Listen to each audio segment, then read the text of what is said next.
You have a 5-year strategic plan. That's adorable. In gaming worlds, we call that lag. In 0360 framework, they call it a linear delusion. Imagine playing a high-stakes strategy game like StarCraft. You don't script your next 1,000 moves before the match even starts. If you do, you'll be dead in 3 minutes when your opponent rushes Zerglings and your script is still calmly building supply depots. If you don't fix this reliance on static planning, you aren't just losing revenue, you're bleeding your best talent to competitors who aren't managing like it's 2010. In this video, I'm going to rip up that 5-year fantasy. I'm going to walk you through the strategic compass, the exact framework I use to replace broken crystal balls with actual navigation. Let's dive right in. Most strategic planning is stagnant. It rewards compliance instead of cognition. Until recently, you were stuck with this. Data was slow. Markets were stable. You were stuck with volume metrics. But now we are in a permanently uncertain environment. As Simon Freakley and David Garfield argue, we've moved from a rolling sea to a choppy one, beset by cross-currents. Your 5-year plan assumes a smooth highway, but strategy today is like mountain biking on a trail full of roots and rocks.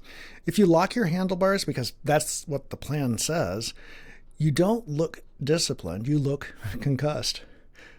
We need to move from predicting to becoming. Let's look at today's case company, Northline Systems, a scaling tech firm that was bleeding momentum. I'm Brad Norton. I've spent over 20 years designing incentive strategies and sales effectiveness. I've been a rep carrying the bag, a manager chasing quotas, and now a strategist using design thinking to fix broken revenue engines. I treat strategy as a wicked problem, a complex puzzle that requires empathy, not just engineering. Now back to Northline. They had a gorgeous 70-page strategic plan, but on Monday morning, sales was chasing any deal with a pulse. They were suffering from what Seth Godin calls the non-strategy of take what you can get. So they replaced their binder with a strategic compass. It's not a list, it's a matrix defined by 2 critical axes. The vertical axis are you working in the system or working on the system, and the horizontal axis, time, today versus tomorrow. Instead of a script, they used Godin's concept, strategy as a compass, not a map. They populated the 4 quadrants, quarterly experiments, North Star vision, operational reality, and strategic arenas, all wrapped in dynamic guardrails, the hard lines they would not cross. There are 3 traps that will kill this initiative. Trap 1, the technology trap. Don't just buy the tool. If you plug your old 5-year fantasy into a shiny new analytics dashboard, you aren't getting insight. You're just automating your old delusion. Strategy is a philosophy of becoming, not a software feature. Trap 2, the incentive trap. Stop rewarding people for sticking to the plan. If you punish course correction, your team will stop steering. You have to reward signal detection, the ability to see the system and adapt. Trap 3, the calibration trap. Don't set it and forget it.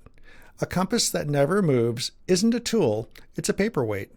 As Godin notes, resilience comes from acknowledging that the x-axis is time.